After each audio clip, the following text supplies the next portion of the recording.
많은 종들이 있었겠죠. 그 종들과 함께 이제 가나안 땅이 거의 다 보이는 그런 약복강까지 오게 됩니다. 그런데 큰 문제가 생겼습니다. 그래서 무엇입니까? 20년 전에 자신을 주유래 했던 형 에서가 400명의 군사를 거느리고 자신에게 오고 있다는 소식이죠. 야곱은 두려움에 공포에 빠지게 됩니다. 아무리 거부가 되면 뭘 하겠습니까? 지금 목숨이 위태하면 그 모든 것도 다 소용이 없죠. 오늘 본문은 이 절체절명의 순간에 야곱을 찾아오신 하나님을 만나게 합니다. 하나님은 야곱에게 처음엔 공격자로 오셨지만 브니엘의 축복이라는 그 축복을 주시고 떠나십니다. 사랑하는 여러분, 오늘 말씀을 통해서 야곱에게 임한 하나님의 축복, 브니엘의 축복이 우리에게 동일하게 역사하기를 소원합니다. 외삼촌과 헤어진 이후에 야곱은 형 에서에게 종들을 보내서 화해의 메시지를 전달한 거죠. 형은 어디에 살고 있었냐면 아버지와 같이 살지 않았어요. 형은 에돔 땅에 살고 있었죠. 그래서 에돔의 조상이 된 거잖아요. 그 에돔 땅이 어디냐면 요단강 동쪽입니다. 지금 약복강을 건너서 밑으로 거의 한 100km 정도 내려가면 에돔이라는 곳이 나오고, 에돔의 그 변방에 세일산이 있었습니다. 아마도 그 세일산에 머물고 있지 않았나 생각이 듭니다. 그렇기 때문에 종들을 미리 몇 사람 첩보원처럼 이렇게 미리 보내서 형에게 지금 동생이 갑니다. 그러니까 이렇게 부자가 되어서 가족들 데리고 가니까 형님 잘 봐주십시오 하고 이렇게 보내주시죠. 그런데 그 종들이 돌아와서 하는 이야기가 뭡니까? 형 에서가 우리가 가니까 400명의 군대를 데리고 당신을 만나려고 지금 오고 있는 중이었다. 아마도 이 소식을 들은 야곱이 심히 두려워했던 것을 보면 종들도 제대로 말도 전하지 못하고 돌아온 것 같습니다. 그리고 실제로 보면 심히 두렵고 답답했다 이렇게 기록을 하고 있죠. 그래서 가장 먼저 한 것이 무엇입니까? 야곱이 가장 먼저 한 거, 하나님 앞에 기도하는 게 됐으면 좋았겠죠. 근데 가장 먼저 뭐 하냐면 자기가 가지고 있는 그 가축이라든지 종들이라든지 이것들을 두 대로 나눈, 그리고는 뭐라고 얘기합니까? 만약에 형이 한쪽을 치면 한쪽이 도망가면 되지 않겠나 이렇게 생각을 한 것이죠. 하지만 그래도 불안이 떠나지 않습니다. 두려움이 떠나지 않습니다. 그렇게 되겠나? 그래서 우리가 살 수 있겠나? 이런 공포감이 계속해서 드는 것이죠. 그래서 이제는 하나님께 나아가서 간절히 기도합니다. 우리가 읽지 않았습니다. 앞단락에 있는 9절에서 12절 말씀이죠. 나의 조부 아브라함 하나님, 나의 아버지 이삭의 하나님, 하나님께서 내게 은혜를 베풀어 주신다고 약속했지 않습니까? 그 말씀대로, 그 약속의 말씀대로 제가 지팡이를 들고 요단강을 건넜지만 정말 큰 부자가 되었습니다. 두 때나 이루었습니다. 하지만 그것이 뭐가 다 필요가 있겠습니까? 지금 형 에서가 나를 죽이기 위해서 오고 있습니다. 나와 내 처자를 실컷 두렵습니다. 그 손에서 건져주십시오. 저희 자손이 바다에 모래처럼 많게 되겠다고 말씀했지 않습니까? 이렇게 하나님 앞에 간절히 기도한 것입니다. 이 본문의 이 구절은요, 창세기에서 정말 좀 드물게 볼 수 있는 아주 긴 기도점입니다.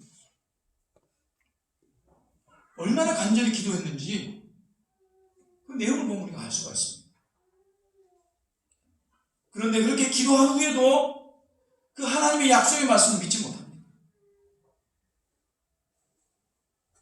기도는 했지만 기도만으로 안심이 안 된다는 것이죠. 그래서 이번에는 어마어마한 예물들을 네 대로 나눕니다. 그리고 그것들을 순서대로 앞서서 보냅니다. 종들을 이렇게 보냅니다. 그 이유가 뭐겠습니까? 이 많은 예물을 드리니 형님 제발 노염 푸시고 저를 용서해 주십시오, 이 말이죠. 그리고 밤이 왔습니다. 오늘 21절 22절 말씀이죠. 그 예물은 그 앞에서 보내고 그는 무리 가운데서 밤을 지내다가 밤에 일어나 두 아내와 두 여종과 11 아들을 인도하여 약복 나루를 건널세. 네. 그 예물들을 이미 한 때, 두 때, 세 때, 네 때 다 보냈습니다. 남은 것은 남은 소유물과 가족들입니다. 그리고 밤이 깊었습니다. 아마 밤 12시쯤 되었겠죠. 그런데 도저히 잠이 오지 않습니다. 그렇게 보내놔도 어떻습니까? 전혀 마음에 안심이 안 됩니다. 갑자기 밤에 일어나가지고 애들을 다 깨우는 겁니다. 아내들을 다 깨우는 겁니다. 그리고는 그 아내들과 이 자식들을 약봉강을 건너들어갑니다. 소용물도 다 건너들어갑니다. 그리고 자기는 약봉강을 건너지 않습니다. 그리고 이제 야곱은 홀로 남게 됩니다.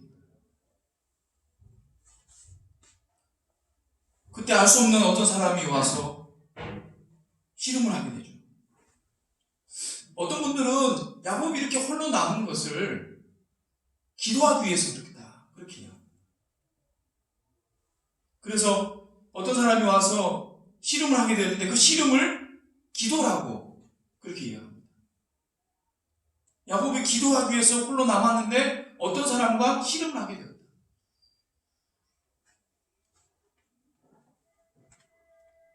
그래서 어떻게 설교하냐면 우리도 야곱처럼 이런 두려움이 왔을 때 열심히 기도해야 됩니다. 그럴 때 하나님의 축복이 임합니다. 그렇게 설교를 합니다. 여러분 어떻게 생각합니까? 이 씨름이 과연 기도일까요? 저는 그렇게 생각되지 않습니다.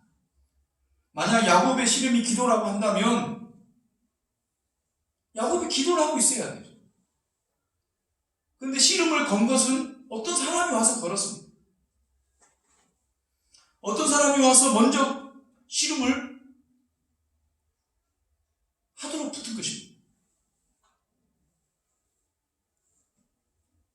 야곱은 기도를 하게 남은 것이 아니죠. 야곱은 극심한 두려움 때문에 저 자식 마저 강을 건너게 하고 강 뒤에 홀로 남은 것입니다. 아마 속으로 예물을 보고 형이 화가 누그러지기를 바랬는데 만약 그렇지 못한다고 한다면 유일한 가족인 처와 자식들을 보면 화가 풀리지 않을까? 그것마저 안 되면 강을 사이에 두고 형에게 호소라도 해야 되지 않을까? 마지막 보루처럼 강을 너머에서 머물러 있는 것이죠.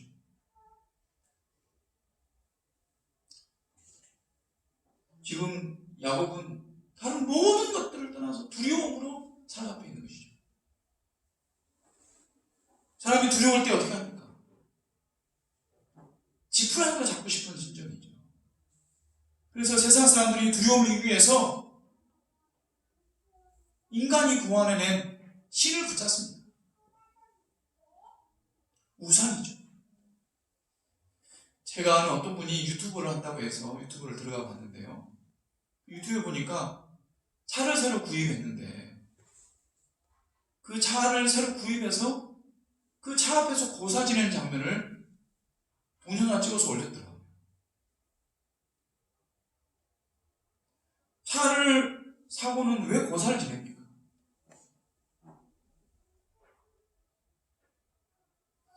그 차가 중요한 차일수록 그래요. 특히 화물차 운전하시는 분들.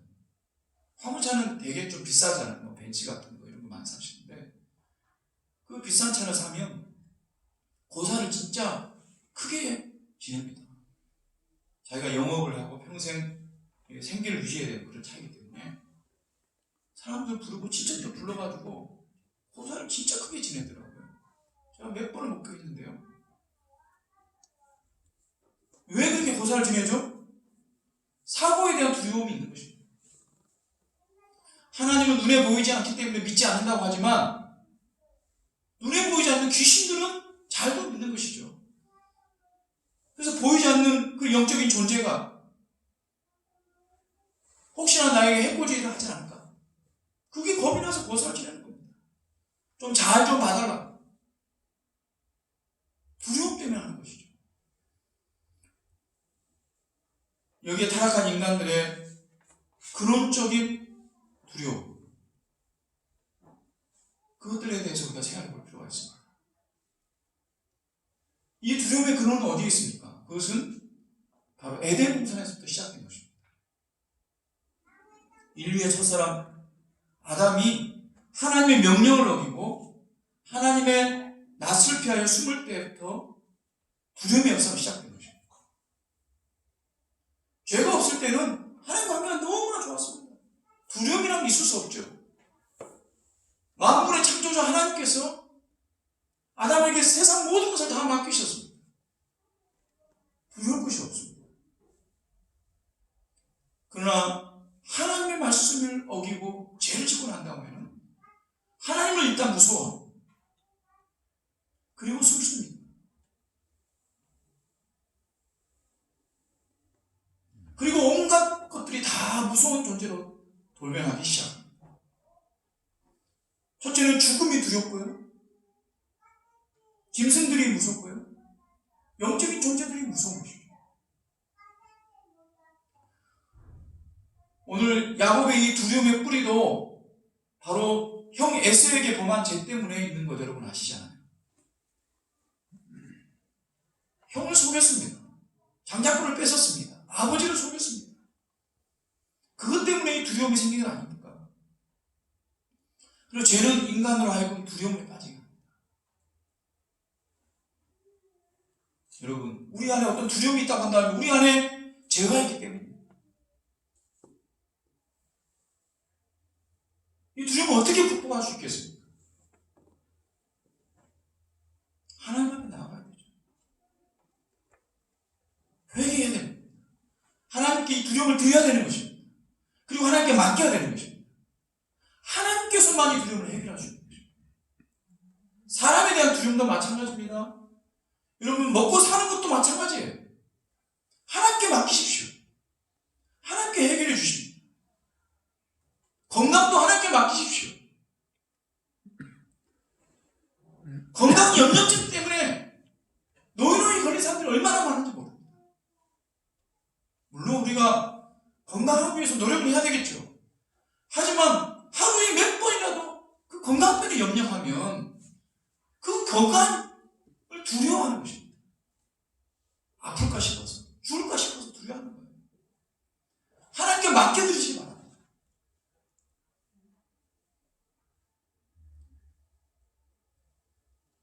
오늘 24절, 25절 말씀을 보면 이렇게 말씀하고 있습니다. 야곱은 홀로 남았더니 어떤 사람이 날이 새도록 야곱과 씨름하다. 자기가 야곱을 이기지 못함을 보고 그가 야곱의 허벅지 관절을 치매 야곱의 허벅지 관절이 그 사람과 씨름할 때 어긋났더라.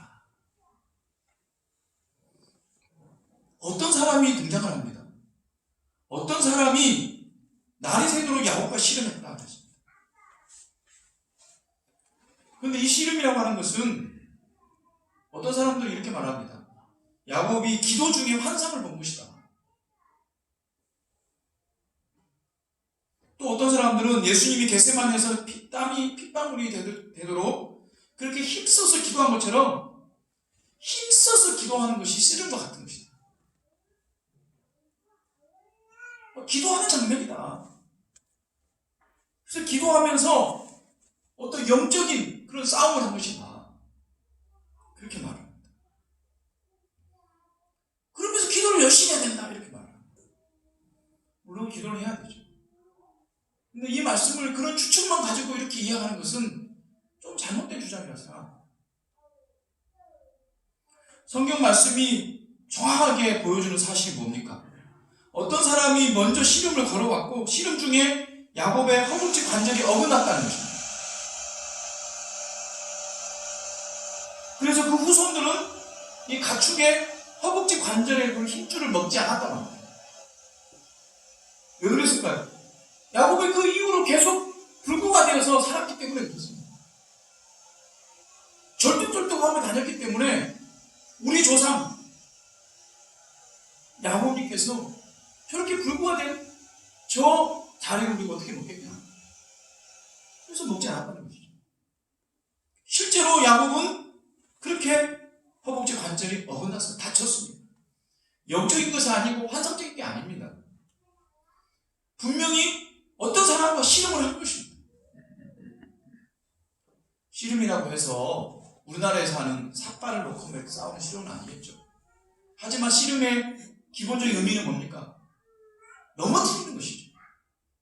몽골에도 씨름이 있는데 보면 넘어뜨리는 거나 어떤 손방울을 밀쳐내는 것이죠.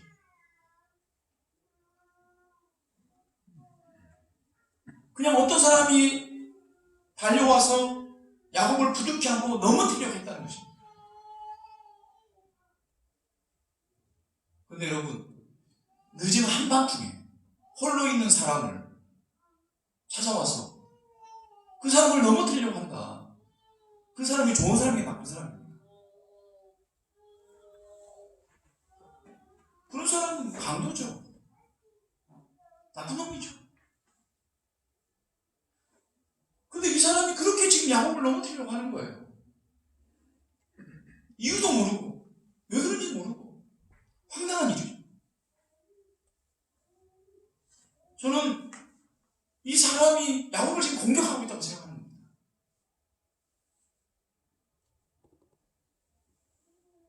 그런데 새벽이 맞도록 야곱을 넘어뜨리지 못합니다. 자신이 이기지 못하니까 손으로 허벅지를 쳤다고 했습니다. 그때 허벅지 관절이 어긋나 버렸습니다. 허벅지를 쳤는데 허벅지 관절이 어긋난 게 사실은 그냥 탈골된 게 아닙니다. 탈골은 다시 맞추면 되거든요. 아마 힘줄이 끊어졌던 것 같습니다. 대단한 힘이죠. 이 어떤 사람은 대단한 힘을 가지고 있는 것입니다. 이 대단한 힘을 가지고 있는 사람이 야곱을 넘어뜨리지 못했다는 것 좀 이해할 수가 없죠.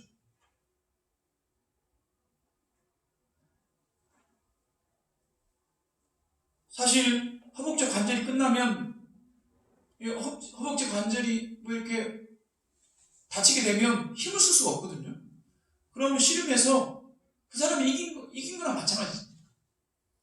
그러나 이 어떤 사람은 이 야곱에게 부탁합니다.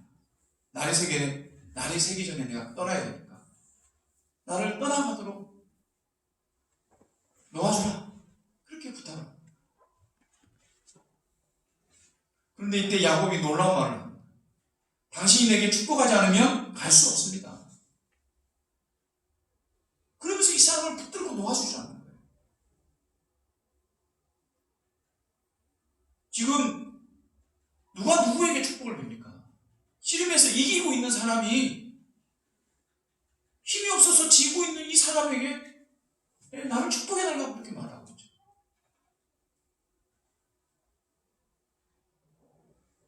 나중에 보면 이 씨름에서 지고 있는 이 사람이 자신의 이름을 바꿔버립니다. 그런데 성경의 역사에서 보면 이름을 바꾸는 역사는 어떻습니까? 높은 사람이 낮은 사람의 이름을 바꾸는 거예요.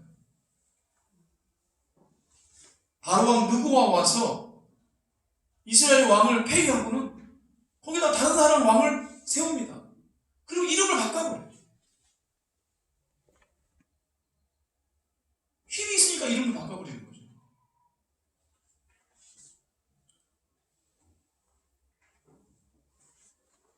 그래서 보면 이 야곱이 패배자인 이삭을 붙들고 축복하라 해달라고 애원하는 이유는 이 야곱이 이 어떤 사람과 씨름을 하면서 이 사람이 어떤 분이라는 것을 알게 됐다는 것이죠.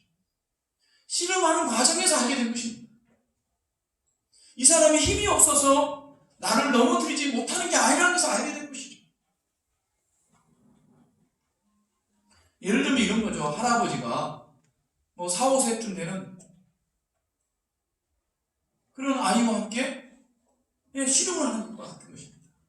충분히 이길 수 있지만 손자가 어디까지 힘을 쓰는지 그것을 보는 거죠. 그래, 한번 힘을 써봐. 네가 할 수 있는 데까지 힘을 써봐. 너가 얼마나 많이 컸는지 보자. 그런 것이죠. 야곱은 그것을 안 것입니다. 그렇기 때문에 야곱은 나중에 이 어떤 사람과 씨름했던 그곳을 뭐라고 이름을 짓습니까? 분이엘이라고 이름을 짓습니다. 분이엘이라는 뜻은 무엇입니까? 하나님의 얼굴을 보았다는 뜻입니다. 하나님의 얼굴을 대면하면서도 살아남았다. 죽지 않았다. 이런 뜻으로 분이엘이라고 그 땅 이름을 지었습니다. 그러니까 야곱은 씨름을 붙여온 이 사람이 하나님이었다는 것을 알았다는 것이죠.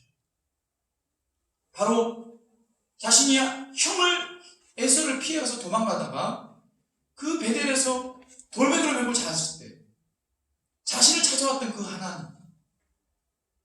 하나님이 다시 자신을 찾아왔다는 것을 알게 됩니다. 호세아 12장 4절에 보면 호세아 선지자도 이 사건에 대해서 말하면서 이렇게 이야기합니다. 야곱이 천사와 힘을 겨루어 이기고 울며 그에게 강구하였으니. 호세아 선지자도 여기 낯선 사람을 하나님의 천사라고 본 것이죠. 구약 성경이 종종 이 사람으로 나타나신 하나님을 여호와의 사자 또는 여호와의 천사 이렇게 표현을 합니다. 이 신비스러운 존재는 누구입니까? 사람의 모양으로 온 하나님이시죠. 사람의 모양으로 온 하나님.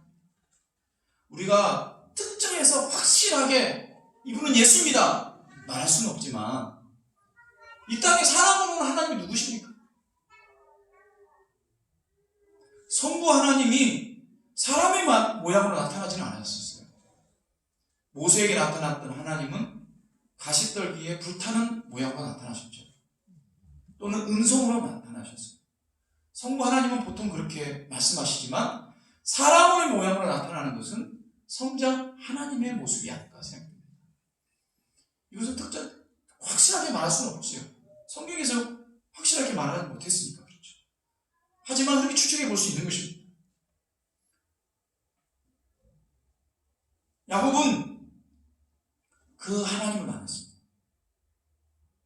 그래서 그 하나님을 붙들고 축복해달라고 울며 호세아 선지자가 말했죠. 울며 그에게 간구했다.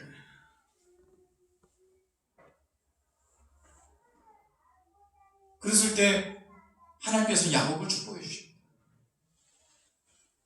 그 이름을 바꿔주시죠. 그 이름을 바꾸신 의미를 좀 이따 제가 설명하겠지만 그것은 하나님께서 베델에서 약속했던 약속을 다시 한번 확인하고 그대로 행해 주시겠다는 약속입니다. 진짜 축복이죠. 너를 보호하고 너의 후손을 보호하겠다는 약속이죠.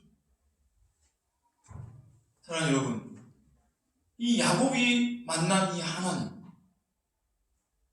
조금 이해할 수 없습니다. 그런데 성경 곳곳에 보면 그런 하나님이 등장을 합니다. 창세기 22장에도 그런 모습의 하나님이죠. 아브라함에게 이삭을 번제로 바치라고 요구한 하나님. 자기 독생자 아들, 100세에 낳은 아들, 그 아들을 제물로 바치라는 거예요. 그 아들을 죽이라는 것이죠. 하나님이 나타나서. 여러분 그 이해됩니까? 정상적인 생각으로는 이해가 되지 않습니다. 어떻게 하나님 이럴 수가 있습니까? 내 아들을 죽이라니요.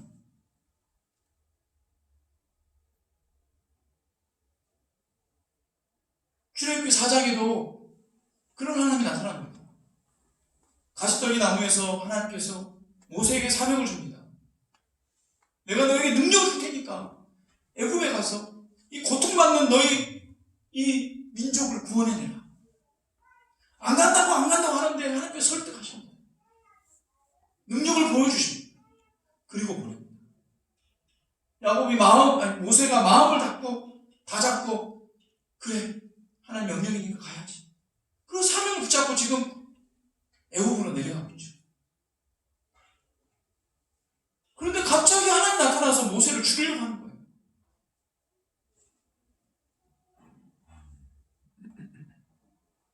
이해할 수가 없습니다. 사명을 주고 가서 순종해서 그 사명대로 가고 있는 사람을 갑자기 나타나서 하나님께서 죽이려고 해요.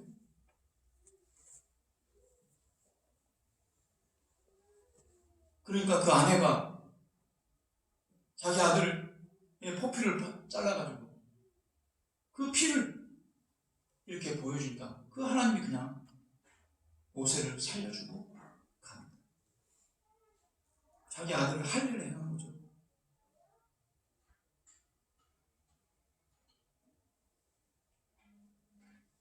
우리가 이런 하나님을 만날 때 하나님 이해할 수 없습니다.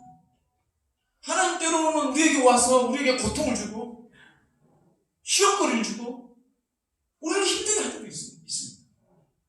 그럴 때 우리가 어떻게 기도합니까? 하나님 도대체 하나님 이해할 수 없습니다. 도대체 하나님 저보고 어떻게 하는 겁니까?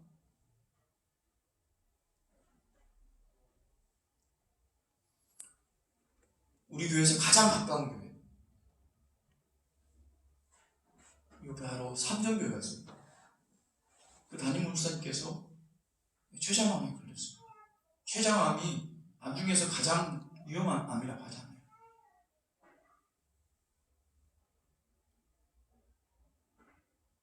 목사가 그런 암에 걸렸을 때 가장 먼저 생각하는 게 뭘까요? 하나님 제가 뭘 잘못했습니까? 그런 생각부터 들지 않겠습니까? 그래서 하나님 용서해 주십시오.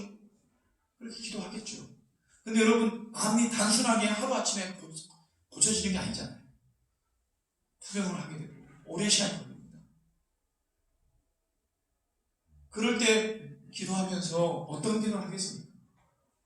하나님 제가 잘못한 건 맞습니다만 제가 이렇게 암으로 죽을 정도로 잘못했습니까? 아마 분명한 그런 하소연이 있을 수 있을 것입니다. 하나님은 그렇게 우리에게도 다가오신다는 것이죠. 우리가 우리 인생을 살면서 그런 하나님을 만날 때가 있습니다. 그럴 때 여러분 우리가 하나님을 다 안다고 생각하면 안 됩니다. 우리가 아는 하나님은 하나님의 10만 분의 1 아니 1억 분의 1 정도 알까 말까입니다. 어떤 사람은 하나님을 다 안다고 너무너무 교만한 사람들 많아요. 자기가 100년 동안 살았던 그 경험을 가지고 하나님을 내가 다 안다. 말도 안 되는 이야기입니다. 내가 경험했던 어떤 신앙, 전통 그걸 가지고 하나님을 다 안다고 너무너무 교만한 사람들이 많아요. 그래서 사람들 정죄하고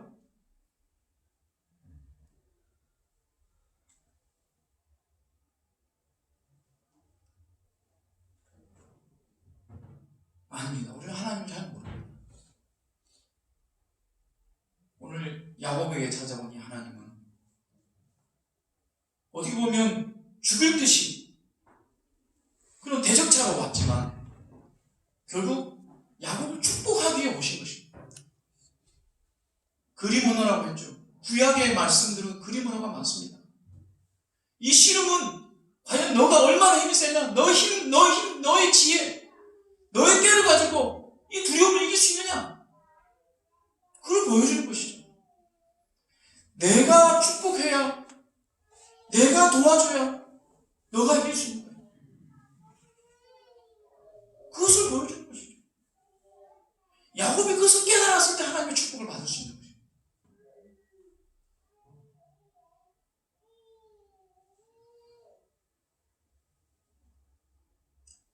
사랑하는 여러분, 우리가 교만해서 안 되겠습니다.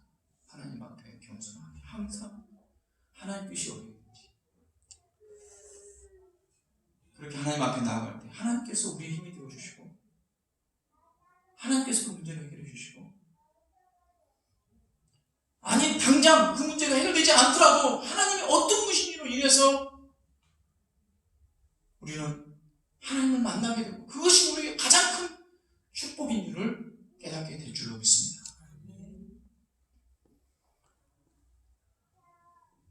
이 사람 하나님은 야곱에게 축복합니다. 어떤 축복을 줍니까?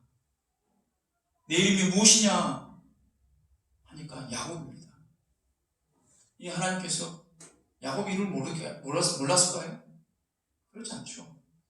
야곱이라는 이름을 알면서도 물어보는 겁니다. 야곱입니다. 야곱이라는 뜻이 뭡니까?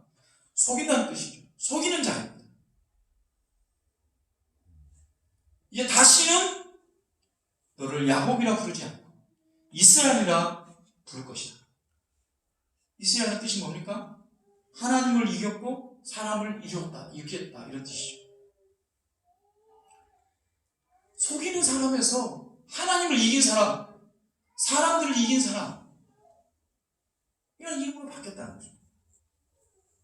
하나님을 이겼다. 하나님 이긴 거 맞습니까?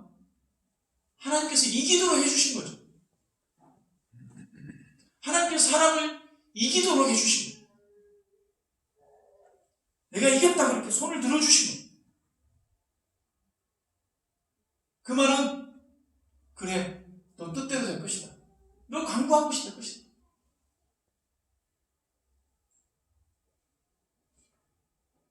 이름이 바뀐다는 것은 신분이 바뀐 것을 의미합니다. 아브라함이 아브라함으로 바뀌었습니다. 사라가 사레로 바뀌었습니다. 열국의 아버지, 열국의 어머니로 바뀌었습니다. 사울이 바울로 바뀌었죠. 시몬이 베드로로 바뀌었습니다. 그래서 이 야곱은, 속이는 자 야곱은 이스라엘이 되어서 12지파의 조상이 됩니다.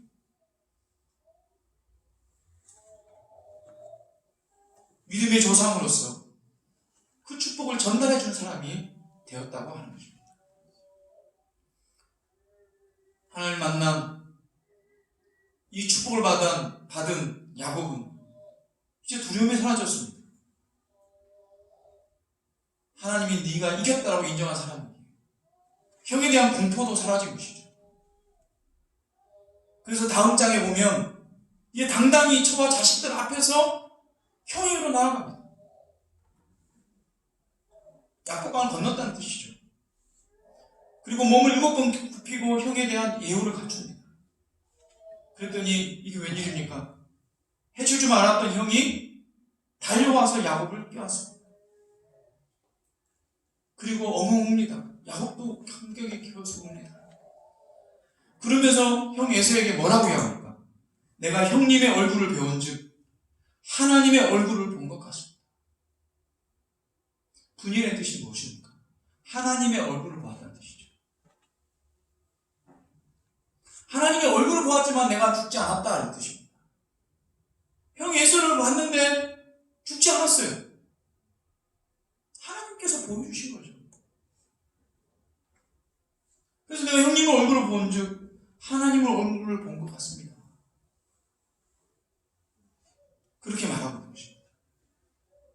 하나님의 얼굴을 보고 생명을 얻은 것처럼 그 두려웠던 형의 얼굴을 보고도 죽지 않고 생명을 얻은 것이죠.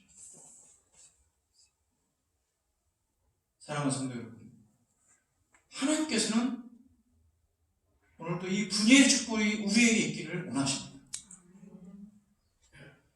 야곱이 만났던 그 하나님을 우리가 만나도록 하신다는 것입니다.